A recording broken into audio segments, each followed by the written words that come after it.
Assalamualaikum warahmatullahi wabarakatuh. Perkenalkan, saya Ayu Rizky dengan NRP 059 dari kelas Aplikasi Teknologi Cerdas B, Statistika Bisnis, Fakultas Vokasi, ITS. Di sini saya akan melakukan review mengenai Artificial Intelligence atau kecerdasan buatan.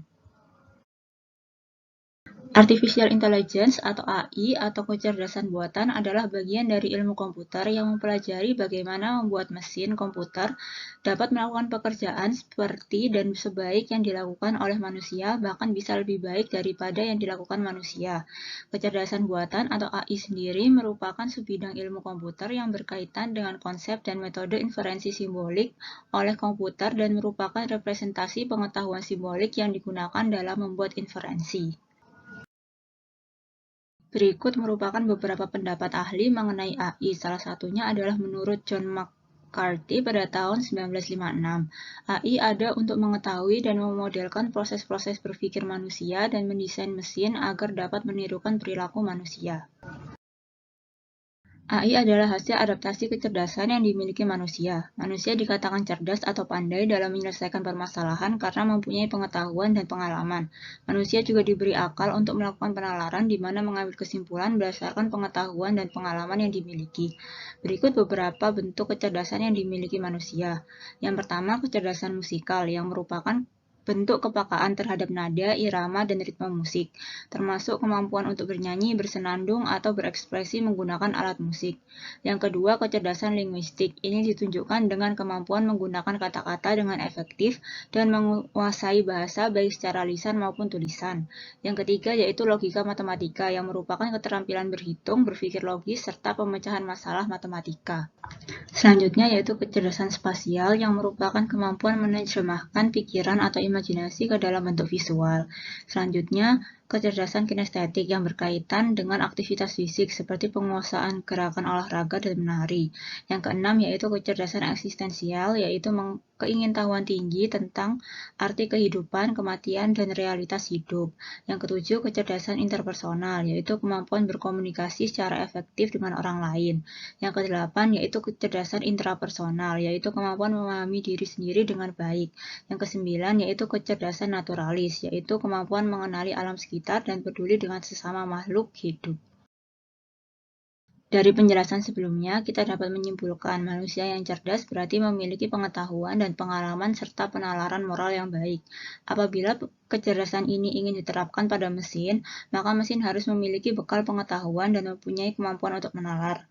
Ada dua bagian utama yang dibutuhkan untuk aplikasi kecerdasan buatan, yaitu basis pengetahuan atau knowledge base yang berisi fakta-fakta, teori, pemikiran, dan hubungan antara satu dengan lainnya. Yang kedua adalah mesin inferensi atau inference engine, yaitu kemampuan menarik kesimpulan berdasarkan pengetahuan. Secara visual dapat dilihat gambar sebagai berikut.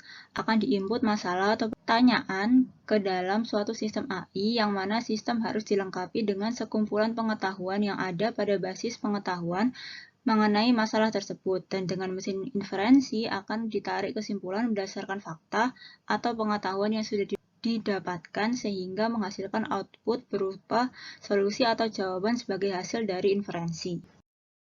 Selanjutnya yaitu sejarah Artificial Intelligence. Sebenarnya area kecerdasan buatan atau AI bermula dari kemunculan komputer sekitar tahun 1940-an.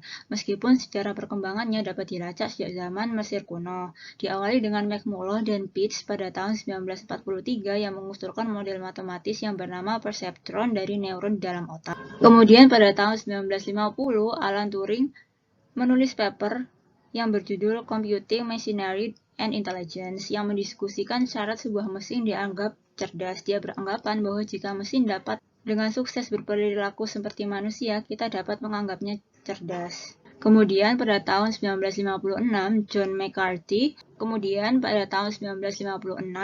John McCarthy mempelopori kata artificial intelligence dengan menyelenggarakan konferensi untuk menarik para ahli komputer bertemu, dengan nama kegiatan The Dartmouth Summer Research Project on Artificial Intelligence, yang kemudian pada tahun-tahun selanjutnya sampai saat ini semakin berkembang teknologi artificial intelligence.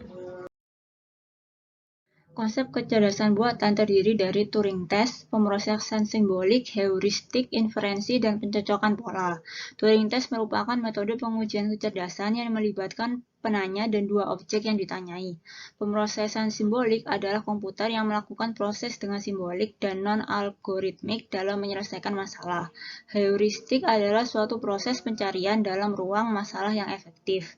Pada tahun 1950-an, Alan Turing, seorang pionir AI dan ahli matematika Inggris, melakukan percobaan Turing, yaitu sebuah komputer melalui terminalnya ditempatkan pada jarak jauh.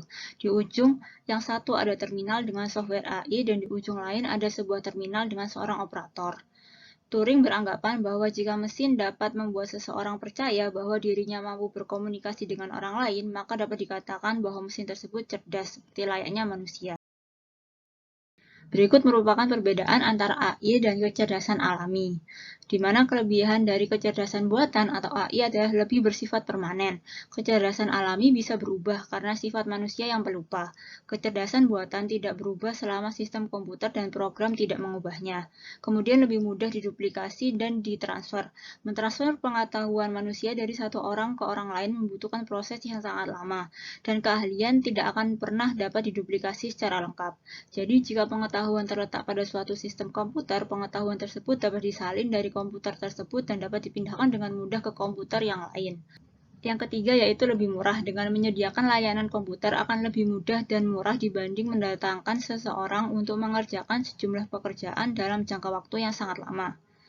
Yang keempat, bersifat konsisten dan teliti, karena kecerdasan buatan adalah bagian dari teknologi komputer, sedangkan kecerdasan alami senantiasa berubah-ubah.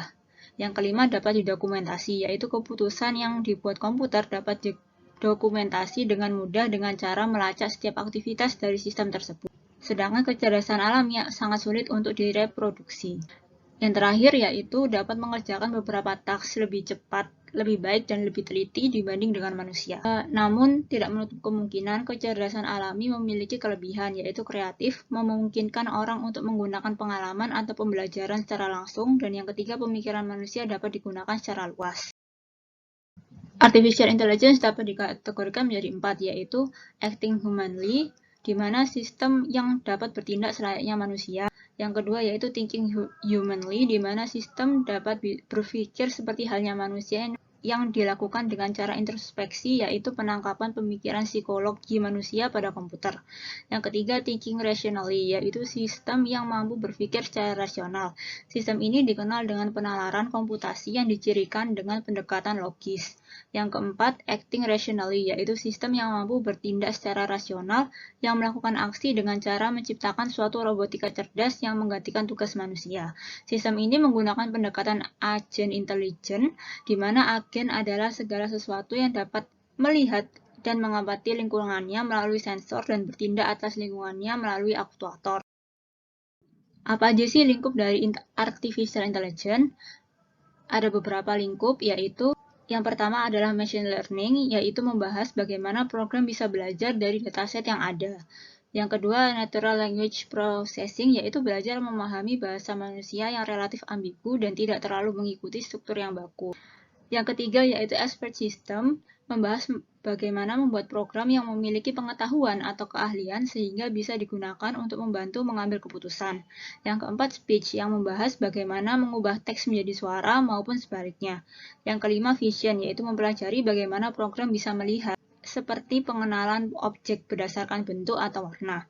Yang keenam, planning, yaitu berbicara mengenai cara menentukan langkah-langkah yang efisien untuk menyelesaikan suatu tugas. Yang ketujuh, robotics, membahas bagaimana membuat mesin yang bisa meniru atau menggantikan tugas atau aktivitas fisik manusia. Aplikasi AI dalam kehidupan kita sehari-hari sudah banyak ditemukan. Salah satu contohnya adalah rekomendasi e-commerce. Kita dapat menjumpai rekomendasi produk-produk e-commerce ini di beranda e-commerce kita maupun di aplikasi-aplikasi lain seperti YouTube dan Instagram. Produk-produk hasil rekomendasi itu merupakan hasil dari proses AI. AI memperoleh data dari kita sendiri. Misalnya ketika kita melakukan pencarian produk, pembelian produk apa saja yang sudah kita lihat maupun produk yang mungkin kita sudah tambahkan di keranjang. Data tersebutlah yang akan diproses dengan menggunakan konsep AI yaitu data mining sehingga AI akan merekomendasikan produk-produk yang pas untuk kita. Terima kasih. Mohon maaf apabila ada salah atau kurangnya. Wassalamualaikum warahmatullahi wabarakatuh.